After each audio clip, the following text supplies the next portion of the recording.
Hey Shark fans, it's Melinda Marsalis. Welcome to Heard It on the Shark. I'll be your show host, and Mississippi Hills National Heritage Area is your show sponsor. Heard It on the Shark is a weekly interview show that airs every Tuesday at 11 a.m. on the Shark 102.3 FM radio station based in Ripley, Mississippi. Then it's released as a podcast on all the major podcast platforms. You'll hear interviews with the movers and shakers in North Mississippi who are making things happen. I'll talk to entrepreneurs, leaders of business, medicine, education, and the people behind all the amazing things happening in North Mississippi.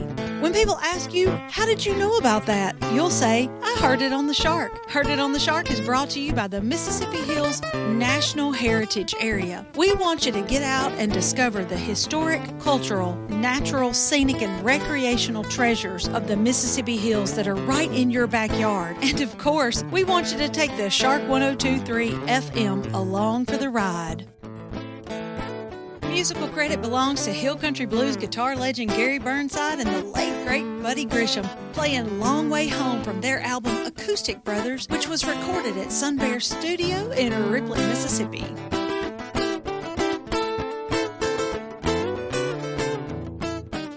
This program was recorded at Sun Bear Studio in Ripley, Mississippi. Hey Shark fans, it's Melinda with another episode of Heard It on the Shark, and today I am again on location in New Albany, and this is the second of 3 interviews that I'm going to do with some of the great people here who are making life wonderful for people in New Albany. Last week we talked to Susie Bowman about the Communities of Excellence work that she's doing, and this week I have with me Betsey Hamilton. Now, Betsey Hamilton has been doing great things in New Albany for a long time, and this time we are going to talk to her about her work with Park Along the River. Betsey, thanks for coming to talk to me today. Well, Melinda, I'm so glad to be here. Thanks for asking. It's funny, you and I have sort of met. A lot of times I love to come to the museum and see the things that are going on at the museum, and you're often there, and I have seen you, known who you are, but we've never met, and I've never interviewed you, so I'm looking forward to this. Well, thanks.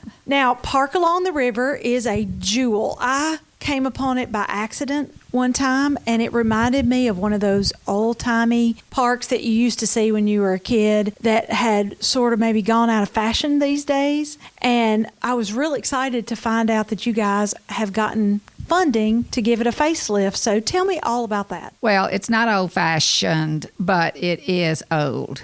The vision came to Catherine Dye over 30 years ago, and Park Along the River developed and has been kind of the crown jewel in this town for that long. And so it is time for a reimagination and a redo. So you got some money to do that? We did. And have you begun the work? We have begun the planning. Actually, one of the first things that we had to do was to relocate the existing playground structures, which we did this fall. So those, if anyone is looking for those, they are it now. That whole structure is at the Sportsplex by the splash pad. Okay, so you took the playground equipment that was there and you just repurposed it at another park. Right, and exactly. You'll start from scratch. And we will, in its place, hopefully, then that will probably be the last phase because it is a signature structure. The great thing about what's going on now is that everything is nature themed.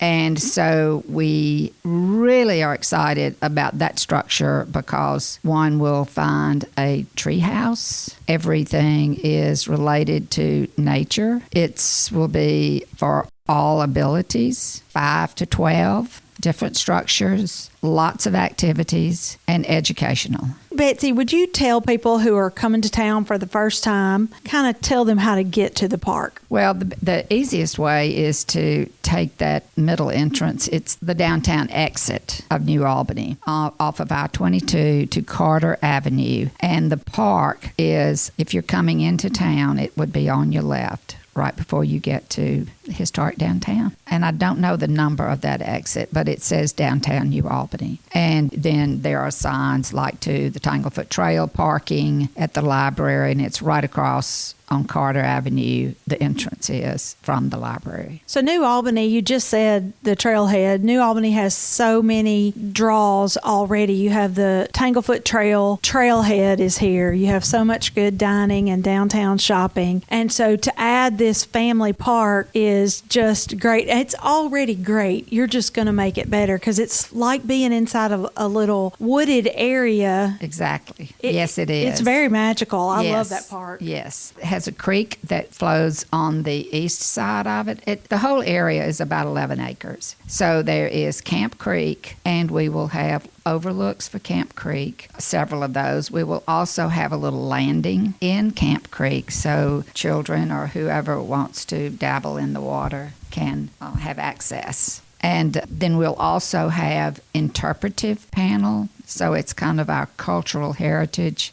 in that area, as well as an arboretum and different types of gardens, a water garden, a shade garden, wildflower gardens, native plants. Betsey, that's more than I even realized. Yes. So that's a lot. Oh, it's a lot.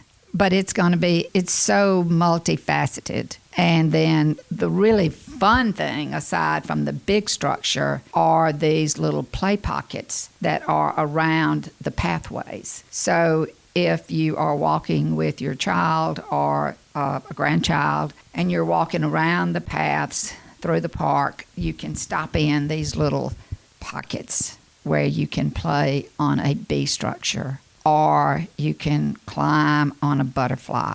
So each one is themed. So there are butterflies, there's the bee, there are trees, there are ponds, and each one, the structures are themed in that way, with also a little informative text panel. How long do you think this will take? Well, it depends on Mother Nature, I guess, because seasonally, we can't do anything. It will be hard in the spring if we have a rainy season. So we're just asking for beautiful weather.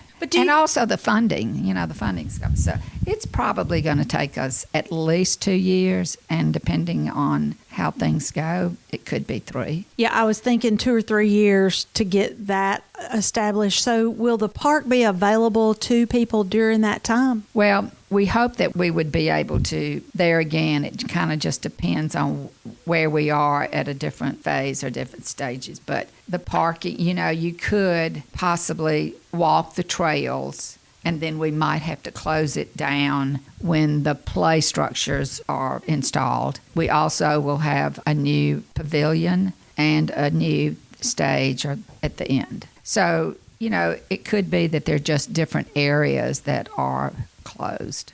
So, Betsey, that's a lot of reimagining for this park. Did you guys come up with this plan yourself? Actually, well, no. In 2019, we were fortunate enough to have received a National Park Service conceptual plan through their Rivers, Trails, and Conservation program. And through that, we have a conceptual plan for the redevelopment. Okay. All right. So you have, say the entity that did this for you again, one more time. The National Park Service. Okay. National Park Service has helped y'all to reimagine what this park could be. Yes, along the Tallahatchie River. Oh my gosh, it's going to be awesome. Yes. Park along the river in New Albany, downtown, right close to downtown New Albany. You guys should come over and check it out. Betsey, while I have you here, could you give a little plug for the Union County Historical Museum and the great things going on there? Well, the museum is very much a partner in all of this because that's where all the history is. And so through the museum, we will be working toward a nature fest. Now that sounds awesome. Yes. You guys do the greatest stuff over there. You and Jill Smith are just a great power, a duo. You're awesome. All right, so what is happening at the museum now? What's your favorite thing that you guys have going at the moment? Well, we just finished with Christmas. What'd you do for Christmas? Well, there were dozens of Christmas trees, themed Christmas trees. So if you haven't been to the museum during the holiday season, you definitely need to come. So right now, probably the biggest thing going on is the planning for our new exhibit, which is our Creative Spirit exhibit. So it will feature all of our artists, our creative people, our designers, our architects, our whoever has a creative spirit, our writers, our local people. Yes, our local people. Okay, will that be open to the public soon? Well, we've just started in the design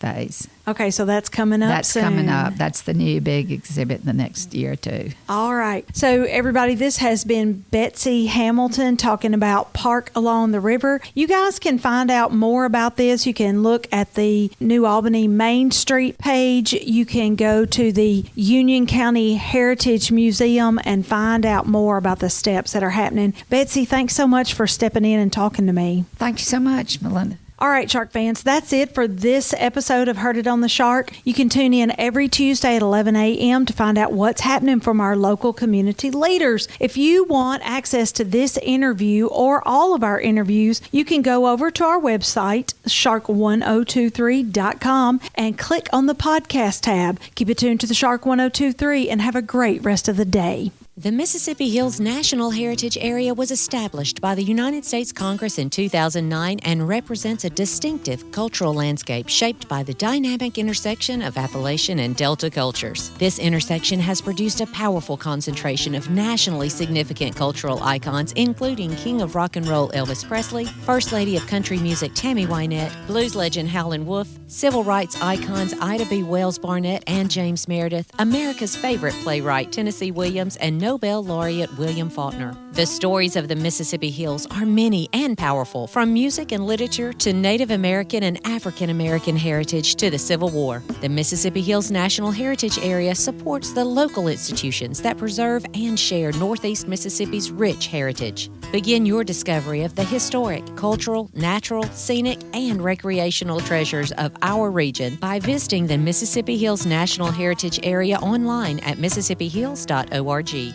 This show is made possible by JC Media, LLC in Ripley, Mississippi. JC Media owns the Shark 102.3 Classic Rock FM radio station where the show is hosted, and Sun Bear Recording Studio where the interviews are recorded.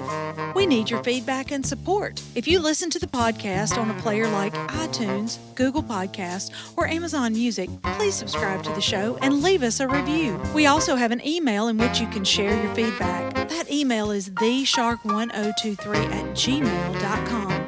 Subscribe to our podcast on your favorite app or stream episodes online at shark1023.com/podcasts. Today's episode was produced by Melinda Marsalis. It was edited by Rick Williams and engineered by Chris Marsalis. The podcast technician is Joyce Grady.